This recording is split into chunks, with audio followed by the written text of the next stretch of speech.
Alright, so, wow, I'm totally not prepared for this. My name is Sasero, and this time I'm only mentioning my own name because I have a guest commentator with me today. Hey. Yeah, well, tell them your name because that's important. Alright. Hey, all the goons, I'm SonicRulez. And he'll be my side expert for today in case I screw up. Co-pilot. Which I'm obviously going to do. And I completely pay no attention to the Moogle mail because I didn't leave enough time for this. And I decided to buy something in the PP catalog, but I'm not going to show it quite yet because it's a bit of a spoiler. Mystery. I dig it. I don't know if you noticed, but I had this PP bonus icon. Yeah. And oh, there's a cutscene coming up. Well, no, wait. Laguna doesn't get voice cutscene in the beginning. Depressing. I don't know how he got so far away from the beginning, but that's a skill Laguna has, apparently.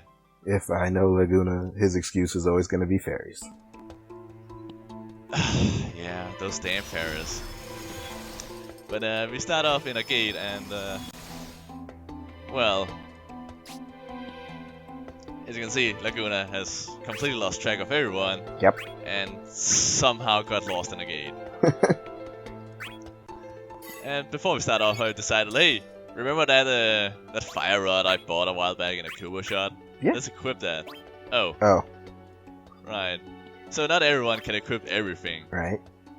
I don't know why, but Laguna can equip swords, but not axes. Which you would figure was similar. I guess.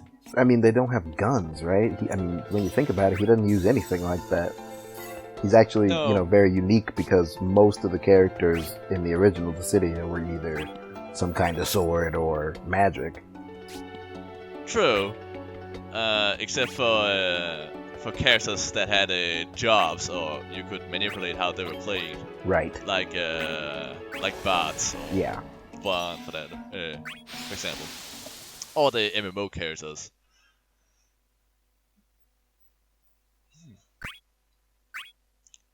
So I decided not to edit out the beginning battles, so I can screw around with Laguna. Yeah, makes sense. That theme, though. One of the best themes ever. Yeah, that's the sound of my childhood right there. Oh, yeah. So they're gonna start off with this really bad grenade thing, and, well, I mean... Oh, that's when terrible. you hit it, it's been okay when you hit it, but it's just so hard to hit. It looks really, really easy to dodge. Yeah, I think you're able to manipulate the length of the throw, but okay. I just couldn't get it to work properly, so... Okay. Well, I would recommend you unequip that as soon as possible, so you don't use it on accident. Makes sense. That ground move right there looks like some bread and butter. That looks like a perfect attack for you. Yeah. So, Laguna's weaknesses is primarily his air game, and being directly above him as well. He can't shoot straight up, so that's sort of a weakness, and he also cannot take advantage of staggering an opponent. Oh, because he's got so much lag. What? Because he's got so much lag on his attacks. Yeah, it takes quite a while to actually hit with the shotgun. You have to charge it up so it doesn't have that wide of spread, and the spread is random, so even if you're straight up in an opponent's face, you can still miss with it. Okay. So, Laguna is a Final Fantasy VIII character, obviously, and he is quite the special character, I think.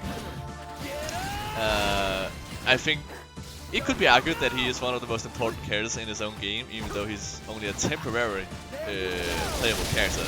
Oh yeah, definitely. He's kind of unique in that the game doesn't focus on him, but it's almost like Final Fantasy 12 or 10 even, where the main protagonist is not the most important character to the plot. That's true. Although at least Laguna has a tie to the main characters. Yeah. but that's only heavily implied, so we'll not get into that later. Oh, okay. Save it for later. Yeah, I think we just focus on Laguna for now. So the first time we actually see him in Final Fantasy VIII is when he's just a normal soldier. Right. And he screws around a bit, and we learn a little bit about him, especially his penchant for talking to pretty ladies. his nervousness in talking to pretty ladies. Yeah, it actually manifests in a leg cramp, and it just sounds like such a lame excuse that a kid would use to not to talk to girls. Which of course makes sense since Laguna's basically a big kid. Yeah, but I mean, he's also pretty responsible, at least more so than most of the Final Fantasy cast. He's definitely a lot smarter than he lets on. That's very true, especially considering he becomes the president of the most technologically advanced city in the game. Very and true. I can't actually remember, but I think he's also the one who made the Ragnarok, or the very least were involved with it. Yes, I'm pretty sure you're right. And for those not initiated, the Ragnarok is actually not the first, the second airship in the entire Final Fantasy game that can actually fly in space. Right. It's also better because it has lasers, and it's why Laguna has so many laser attacks. Yeah, it's actually that air HP attack you were using uses the Ragnarok for the laser, right? Yeah, I don't know how, but apparently he uses it as a giant lightsaber. Sometimes yeah, you just need to swing a giant ship. It's not even the entire ship, I just think it's a miniaturized cannon of some sort. But the Ragnarok Buster is one of Laguna's better attacks, mainly because you can do what I just did here and reflect most projectiles, and when you reflect on a projectile, it becomes yours. Yeah. And that can be abused against a certain character we haven't seen yet, to hilarious effect actually. I think I know what you're getting onto. Yeah, future spoilers. Right. Build some hype. So, gotta build that hype. So, I completely forgot to show off Laguna's X mode in the menu. But it's anything spectacular. I don't think I ever actually I didn't even probably understood it. And also, even if you block some attacks, they will just stagger you anyways. Yeah. A lot of characters depend on that, actually. Yeah, it's sort of you have to know on a basis on which attack will stagger you and which won't. And also, you can use the rocket launcher to gain airtime and words. So, having never played as Laguna, because I never played the full duodecim, how does it go about reloading? Because I noticed, you did the rocket attack, and progressively less and less rockets came out. So clearly he has to reload. How does that work? Oh, that's not quite true. What the rocket attack is a charge attack of airway. That's a sort of way. You just hold down the button and it shoots out more rockets. But if you release the button early, you will stop the attack much earlier. Much like the machine gun. That's how it works. Also, gun duels. That was awesome. I don't know, sometimes my actions just align with the AI, and that sort of happens. I don't really know what decides which guy will win in a gun duel. But thankfully it's me. Oh yeah. Just, I don't know why I'm stuck with that grenade. It's really bad. It's like you're stubborn, you want to make it work, so you're just gonna keep trying it until it works. Yeah. Also, the satellite laser actually is kind of weird. At first, it will try to hit with the small laser. Oh, and next burst. And then it will sort of explode. So even if you miss with the small laser, you can still hit with it. Right. Also, the greatest attack ever. Oh yeah. Just, you know, first of all, he has a gold machine gun and a golden laser gun. Plus the name itself is cool, Desperado. Yeah, and something I've completely forgotten about is that you can actually, well, you can obviously fail the X bursts, but the animation is actually different if you do. Yep. And I only just remembered until now in this episode. So some characters I've not been able to show that off yet. And but then, not only that, but his EX burst has alternative dialogue. Yeah, I actually think so. There are some few references in some characters' X burst, and some there just aren't. Yeah, that it's a pretty rare occurrence to hear the alternate dialogue. Right. Well, I'm sure I'll come across it at some point. Whenever I have to grind the characters to level 100 at the very least. Of course. So yeah, Laguna has a golden machine gun, and that's much better than the golden gun in GoldenEye. There you go. For those who played that game or watched the movie. Which, for those not in the know, the golden gun was a one-hit kill in the game, and in the movies it turned people into gold. So having a golden machine gun is probably much better. So I'm just wandering around, grabbing treasure. And I think I spot something.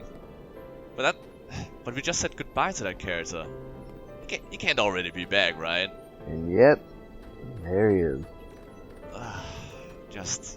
I take my frustration out on him later, but look, just see, he's trying to hide, but I'm onto him. There you go. So the Laguna's world map attack is, well, you kind of have to hear him say "Here we go" all the time. Quite a bit. Already. Thought we got rid of you.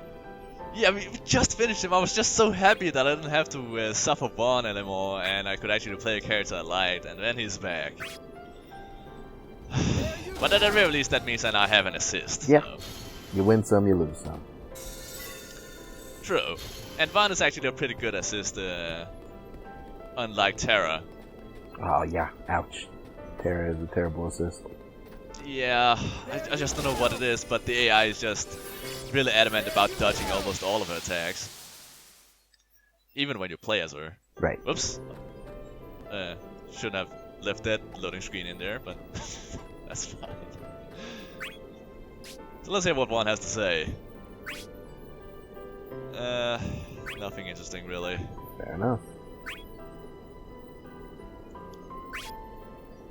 And it all comes back to lightning, just like so much. Yeah, just god damn it, Vaan. I remember at this point I can actually harm characters on the world map, so I shoot Vaan a couple of times here. Aww. That's for being so bad in your own game, Vaan. Yeah, that's for your game being so terrible. My apologies. So I didn't actually hate Final Fantasy 12. It's so bad. But at least it's better in Dissidia, and Vaan is actually somewhat a minuscule amount of more important in this game than in his own game. Very true. And the other Final Fantasy 12 character is great. Oh, well, I actually haven't played that much of that game, so I can't comment on that. Oh. I'm sure we'll be seeing him later. Well, yeah, I'm obviously going to show him off, and I know who you refer to. But I don't know if he's actually a great character or not. Anyways, I'm hoarding X charges like elixirs, which means I will probably never be using them. Of course. I don't know, I just like the idea of having a portable X modes. You never know when you might need them. Just leave it to me. And another mirror battle. Look, even his... Oh, yeah. I got a new attack, which is the ricochet shot. Like a sniper rifle? Yeah. Excellent. It works like the rocket launcher or the machine gun, in that it's a charge attack, and the more you charge it, the more damage it will do. I think you just got screwed by stage design there. Yeah, I completely forgot that there's a roof. And I make this mistake several times because why isn't the laser coming down? And even the AI is doing it. Even the AI is doing it. Just... yeah.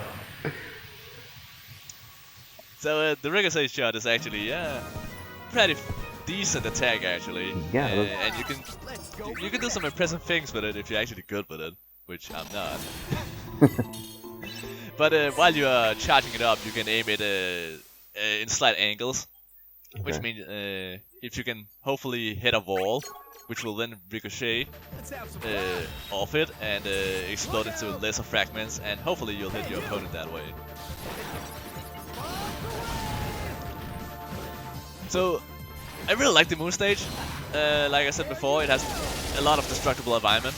Yeah, as always, it makes a fight look more cool.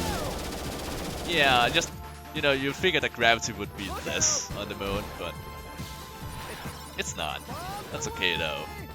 It comes with a good atmosphere too, you know, with most of the stages, if not all of them, being based on the final level of the game.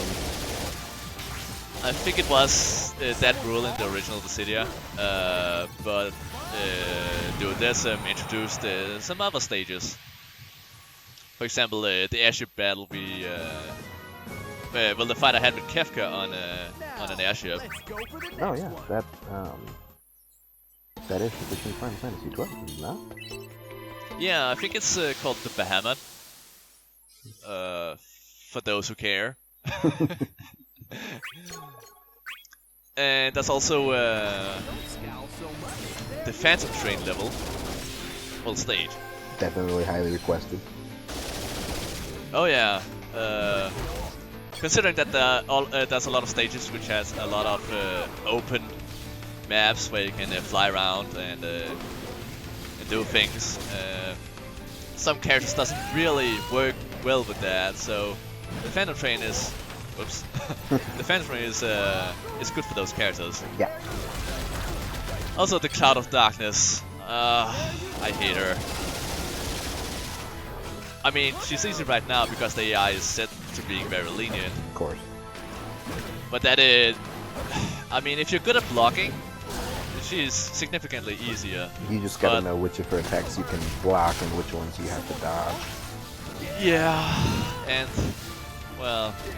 Laguna isn't a character who takes advantage of blocking very well. Right. And my issue with Cloud of Darkness is just that she isn't a very interesting character, she isn't very fun to play as. Personally, she just gets a blah overall. Well, she has huge lasers. Very true. And, well, so does Laguna, so it'll be a cool laser battle. I mean, if only if this were the 80s. Something, laser battle ice. I'm not funny, right?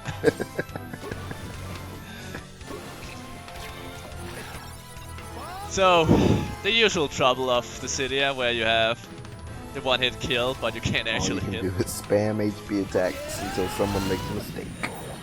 Yeah. And Vaan being too helpful in this battle either, because his air bravery attacks is pretty bad. Let's go for the next one. And I still had that grenade attack, which obviously didn't help. Yeah. I actually think at one point I threw the grenade off stage. Which is the only thing that can actually get thrown off stage, I think. I mean, characters can't leave it. Well, yeah, you're probably right. Most projectiles don't have that problem. Not only do you have such a hard time hitting it, but it can also leave the stage. Just, overall, an awful move. Also, here Kane displays why jump is why it's such a good attack. Got him. But he dies rather quickly. Because he's one of those characters who, well, he's one of those enemies that start off with 1 HP and have a huge offensive bonus. Yeah, one of those bold characters. They're always pulling some kind of trick like that. Yeah, but typically they're really easy to hit because they're said to be at least somewhat more aggressive than the typical enemy, so they're bound to make more mistakes. Right. And also, I didn't really have a good chain skill to use. so I couldn't just clear the whole gate like I've done in earlier videos. Time to stand firm. Yep. There you go. And I figured I could have edited out some more videos, but I figured Laguna is a pretty interesting character, and actually a lot of interesting things happen with him. At least when I play him. For example, like I can shoot lightning off this platform here, but little known fact, well, not little known fact, but what I haven't told you before is that you cannot dodge off a platform. Yep. You just get stuck on the edge and like it's a solid object, and that makes it easier for enemies to hit you. And that is something I found out the hard way. I found it out several times. I don't know if people have this idea that I'm good at Dissidia. No, I'm decent, but I'm not a professional player. What is the point of giving the AI ultras? They can already see your EX bar. Or your Brave. You can already see when you have the hit kill. I mean, even though it's blocked out, I can still see the outline and everything. So I don't know what's the point of it is. What a terrible summon. Well, yeah. Another reason why I'm not using summon stones. Ah man, I wish you'd reconsider. Some summons really are worth it. Well, some of them are pretty interesting, and I will probably show them off. But in my regular play, I really don't use them. I typically only would use them if they're auto. Manual summons are hard to manage. That's true. A more interesting question I just remembered is why would you use ultras against the AI? Exactly. It's just overall useless summon. It really is. Also, some stages has that weird void thing, and if you get stuck, some stages are in the air, like the airship and the previous stage, and you can hit the void, which is sort of like the outside bounds of the stage that isn't blocked off by an invisible wall. And if you stay too long down there, you'll lose bravery and get teleported to the nearest platform. Right. So I figure, hey, I completely forgot about showing off that alternative experts, so why not show it off right now? Oh, I think that's the way his limit break actually goes in Final Fantasy VIII. It actually is. Which I probably should have edited into the video to show off, but I was lazy. Also, we are nearing the end of the video, so I want to say thank you for commentating with me. Thank you for having me. Well, you're welcome. I hope to be back in the future. Hopefully, yeah. I think it worked out pretty well. And I'll see you guys next time. See you later. Later.